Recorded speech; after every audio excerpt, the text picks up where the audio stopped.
Free agency is still going on, but we really do know where most of the big hitting names are going to go to. So in this video, I want to talk about 5 potential breakout candidates in 2025 after free agency. Subscribe if you're new, let's hop into it. Before I get into my top 5 list, I do want to hand out 2 honorable mentions. Those honorable mentions are going to be Rome Odunze of the Chicago Bears and Michael Penix Jr. of the Atlanta Falcons. For Rome, it's very obvious that he's going to be stepping into a number 2 receiver role, assuming that Keenan Allen does not re-sign back. By doing so, with the improvements of that Chicago Bears offensive line, I do think that Rome Odunze's volume of targets and volume of catches will increase. And as it goes for Michael Penix Jr., we got a little glimpse as to what he could look like in 2024. I do think he's going to carry that over into 2025 and look like the quarterback that they drafted him to be. However, at number 5, Najee Harris. Najee Harris is somebody who's been in the league for a couple years now and has some very productive years on his resume. In his career, he's had 1,000 yards every single season, 1,200 in 2021, 1,034 in 22, 1,035 in 23, and then last year, 1,043. Very consistent career where he's just consistently getting over 1,000 yards, getting over 6, 7, 8 touchdowns a season. But with this new look LA Chargers team, with this new look offensive line, I really do think that Najee Harris is going to have a big breakout year. It also does help that his backup is Kamani Vidal and Hassan Haskins, who are both guys that I don't think will take too much volume away from a Najee Harris, as long as we assume they don't draft somebody to, give him some competition. But even if there is some level of competition with Najee Harris, I still think Najee is easily going to get 20 to 22 carries a game.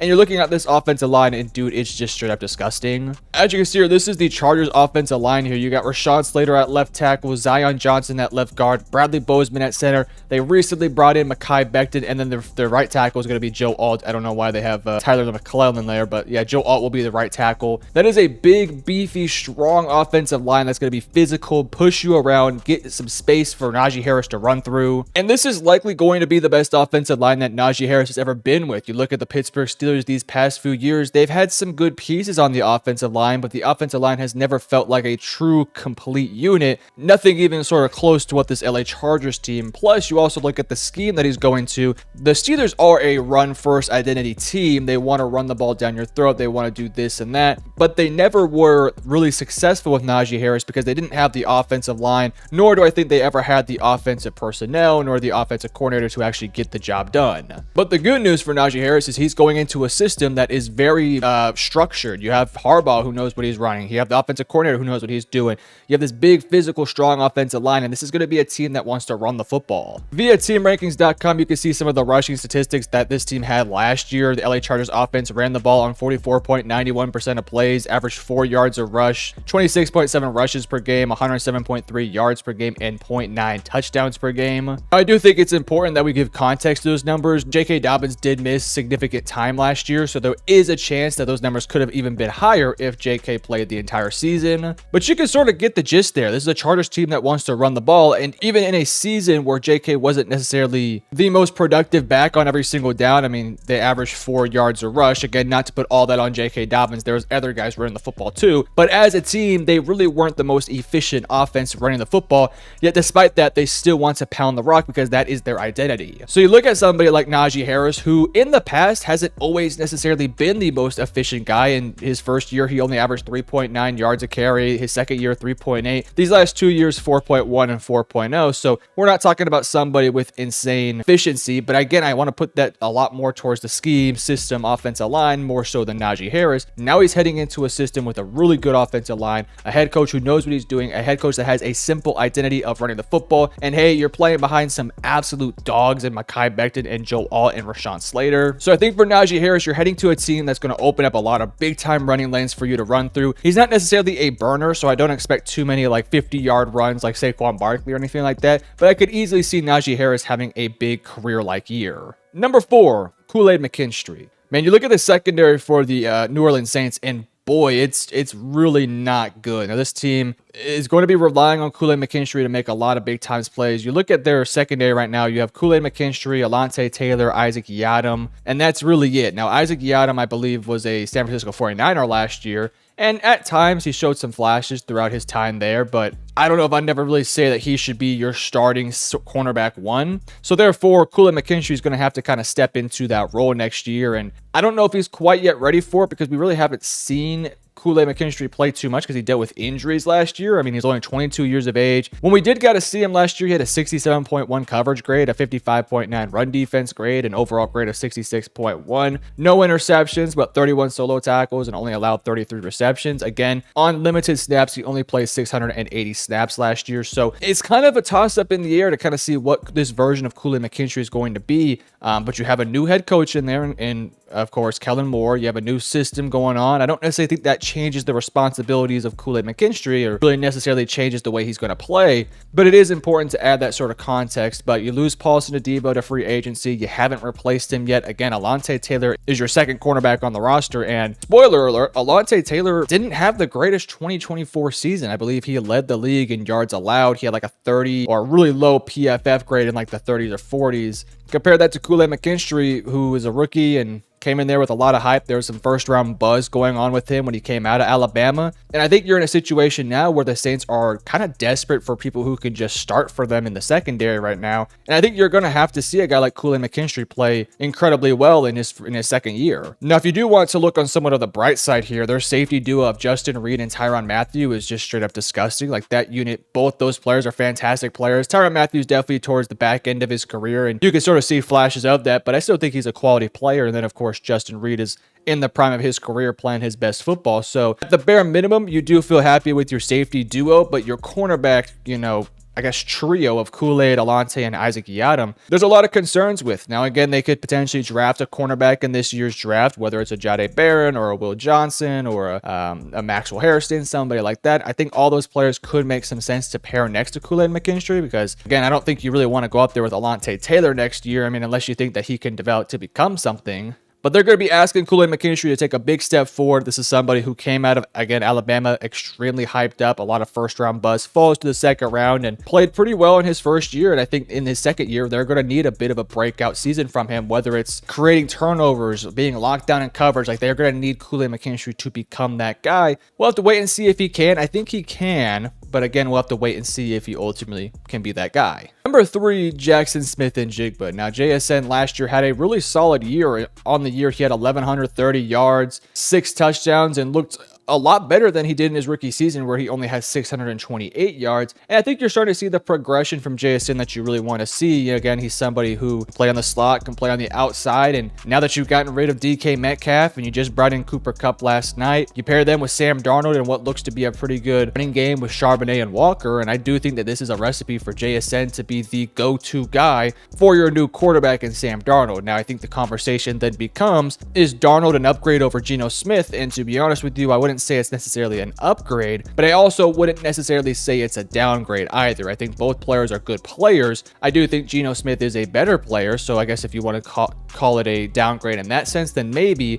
But you get Darnold on a cheaper deal. It allows you to bring in guys like Cooper Kupp. He's also a little bit younger, so there's pros and cons to this Sam Darnold signing over somebody like restructuring or extending the deal of Geno Smith. Now for JSN, because you move off of DK Metcalf, JSN is clearly the go-to target in this offense. You bring in Cooper Kupp, like I mentioned, who I guess for the sake of conversation here, it's going to be really interesting to see how they work out this unit because both JSN and Cooper Kupp can function out of the slot, but they also can somewhat function as an outside receiver at times. But I would assume that this offense is going to want JSN to be a bit more of that inside receiver, more of that slot guy. Again, you could run a lot of like trio sets where you have JSN in the slot, Cooper Kupp on the inside to avoid press coverage, and then Marquez Valdes-Scantling on the outside to, be a bit more of a burner downfield.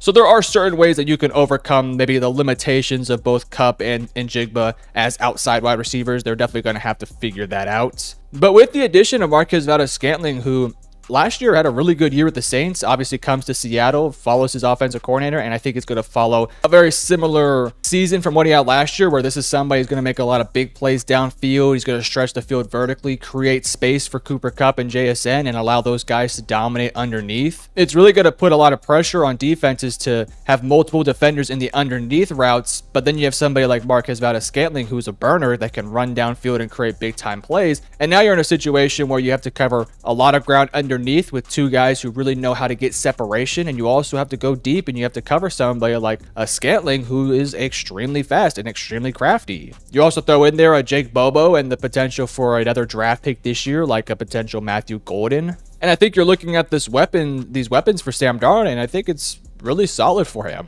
And the ultimate beneficiary of all this is going to be Jackson Smith-Njigba. He's going to have so much room and space to operate underneath, and I think he's just going to have another big step forward in year 3. You look at like CeeDee Lamb for the Dallas Cowboys, who had a solid rookie season but didn't get to 1,000 yards. Then his second year he took a big step forward, and then his third year, you look at guys on the roster and there's no more Amari Cooper, Michael Gallup's injured, and then all of a sudden CeeDee Lamb becomes one of the best players in the NFL. Maybe there's a chance that JSN follows a similar route where that rookie season wasn't the greatest year. He had less than 1,000 yards, but then in year 2 took a big step forward. And now year 3, he's clearly the #1 receiver. Can he live up to the hype and potentially become, a top 10 receiver in the NFL like CeeDee Lamb ultimately did? I do think there's a chance that JSN can do that, and I'm excited to watch. Number 2, JJ McCarthy. Now, JJ McCarthy for the Minnesota Vikings is the only quarterback on their roster at this moment. I would expect that to change. I would assume they're going to bring in a backup quarterback. At least I would hope so, because obviously McCarthy is recovering from a big-time injury. But man, this Minnesota Vikings team has been absolutely aggressive in addressing some of their biggest needs. Defensively, bringing in Javon Hargrave, adding Jonathan Allen. Offensively, bringing in Ryan Kelly and Will Fries. Like, their biggest issues last year were both sides of the line of scrimmage, adding pieces of just big, burly physical players. And that's exactly what they've done. And for the sake of JJ McCarthy, who's now going to be your #1 quarterback, he already has really good weapons in Jefferson, Addison, Naylor, TJ Hawkinson, and then Aaron Jones as his running back. And now you put him behind there with some really good offensive linemen. And I think you feel pretty confident that JJ McCarthy can just continue what Sam Darnold was doing last year, but maybe even have a better roster around him. For JJ McCarthy, obviously what we saw from him last year was very little, but in the short time we saw from him, it was really impressive. He looked really solid during those few preseason snaps we saw him play. It was unfortunate that he wasn't able to go out there and really give us the full JJ McCarthy experience and, make some big time plays in the regular season or make some more plays in the preseason games, because again, he went down with that season ending injury and then we really didn't see anything from him for the rest of the year. So in some ways, McCarthy is a big time question mark for this Minnesota Vikings team, and quite frankly, it's kind of a risky play by them to get rid of Sam Darnold. Again, I guess that was out of their control in this situation, but they didn't re-sign him ultimately. And now you're putting your full faith into a quarterback in JJ McCarthy, who showed a lot of big time glimpses early on last year.